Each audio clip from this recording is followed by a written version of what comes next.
Welcome to Garfield FANTV, everybody. I'm reporting on the Seattle Prep versus Garfield Bulldogs game that was on Tuesday.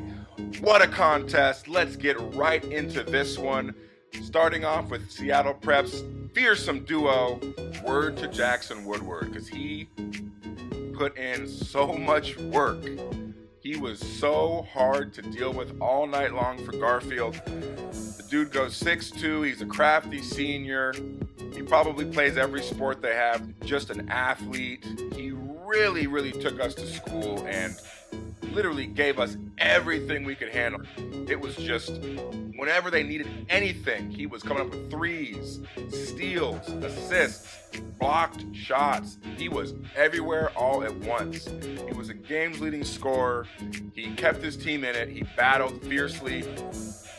They also had this guy, Nick Lynch. He's a 6'11" senior. He was a beast. He was pushing people around. The entire first half belonged to him. Big number 42 on Prep is a hog.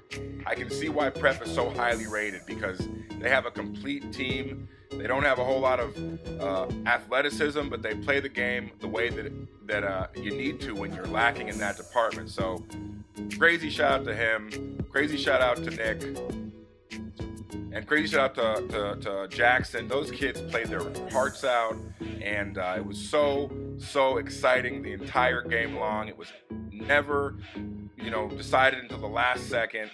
In the first half, Nick Lynch was a force to be reckoned with. He really had Jerron Brooks kind of out of sorts. He didn't get very many looks in the post, partially because he had to defend and worry about boxing out this just mammoth of a man. Dude is big. I mean, he's every bit of 280 pounds. He is a refrigerator stacked on top of another refrigerator, filled to the brim with lamb shanks and cow legs, and just, he's a big meat stack. He's a big dude. It was touch and go the whole game. Garfield stayed in it. Jamon Kemp caught him a body in the first half, had the whole place oohing and on. That was so lit. Once again, Jamon brings the highlights every single time. If it wasn't for Marjan Beauchamp, this game would have been over by halftime. He had so many good open shots in the first half. He was knocking down his jump shot. He was in his flow. You were starting to see, okay, so this is the kid that they're comparing to Kevin Durant. Okay, I can see, stroke-wise, why that might be the case. He's not really an above-the-rim kind of player yet. He is a sophomore, so it's scary. If we can hold on to him going forward, he's a scary dude, and he will be the leader of this team. He will be the next guy up. You can bet on that. He kept us in the game in the first half, getting to the line, making his jump shot. It was a little bit back and forth. We had a little bit of a lead, and then Seattle Prep pulled away to end the half. It was like a 10-2 run, and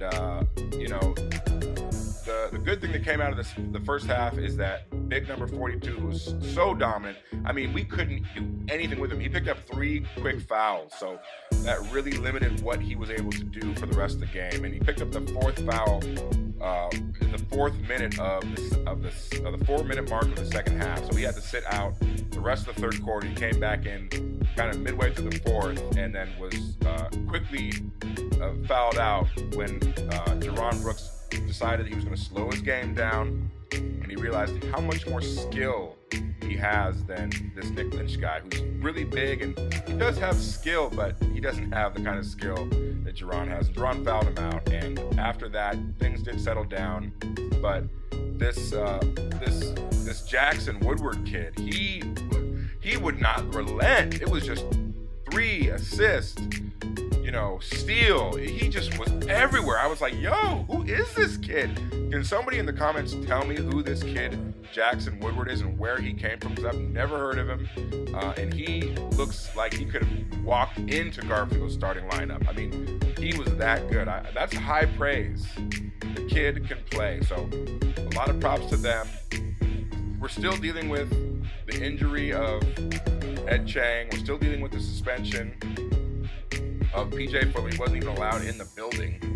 He served a 1-game suspension. So, again, Garfield are having to find out who wants to be the guy, who wants to step up and take the game on their shoulders. And let me tell you, Pierre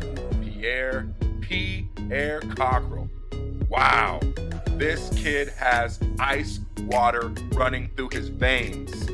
Let's fast forward a little bit to the fourth quarter when Garfield are just throwing the game away. They started out the fourth quarter 10-2 to take the lead, and then Prep came rolling back-to-back threes, fouled, hitting their free throws to take the lead by 3 points. They had a guy at the line who could have iced it. He misses free throws. We get the ball. Time is running down on the clock. There's about 10 seconds left. Pierre goes up for the three. Hits off the front of the rim, off the backboard, and nestles into the cup. Tie game with about 4 seconds left. We force a turnover on them or a rebounded shot they got. Jamon Kemp has a chance to nail the game winner as time expires, and the shot just didn't go in. But we did manage to pull it to overtime. Absolutely gutted for Seattle Prep. They were literally seconds away from pulling off the biggest upset of the season by a long shot. That would have sent a ripple wave all the way through Metro and on the national level. So you got to feel for these kids, but overtime rolls around, and at that point, the momentum had definitely changed, and it was the Pierre Cockrell show. He was everywhere. Him, Joe Satterfield, they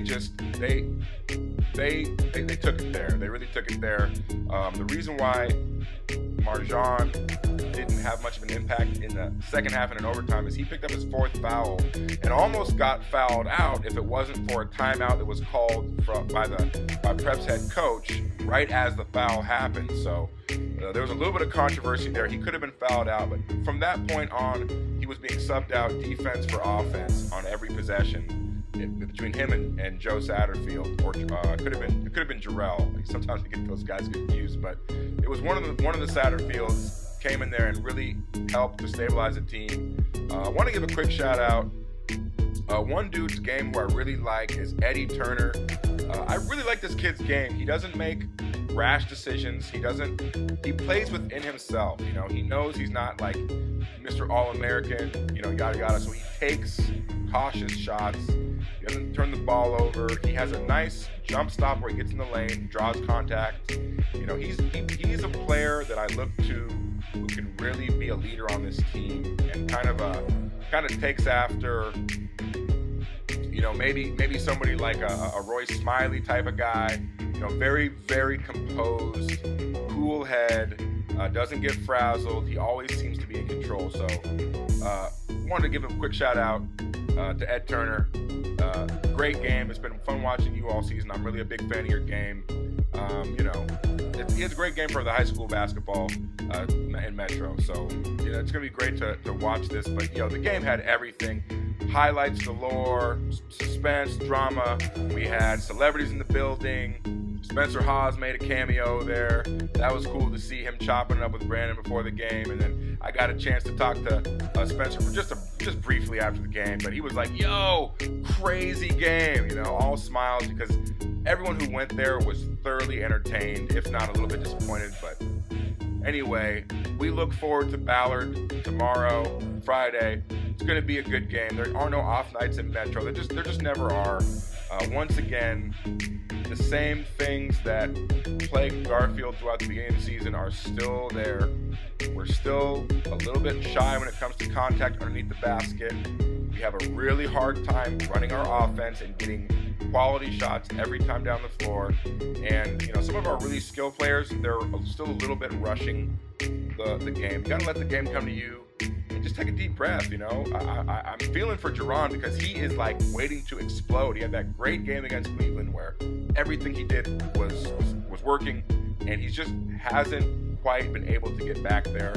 I think his teammates need to make a concerted effort to run plays through him because he's a great passer. He does have touch on the jump shot, and he's going to be more skilled than almost anybody who's guarding him in terms of big men. He goes like 6'7", So that's a huge weapon that we've been neglecting, but we desperately need to figure out how we're going to run our offense and get quality shots down the floor because when we start, I don't know how many more of these games I can take. I mean, it was sweaty palms, you know, fingernail biting. It was such a suspenseful game, but it was so much fun.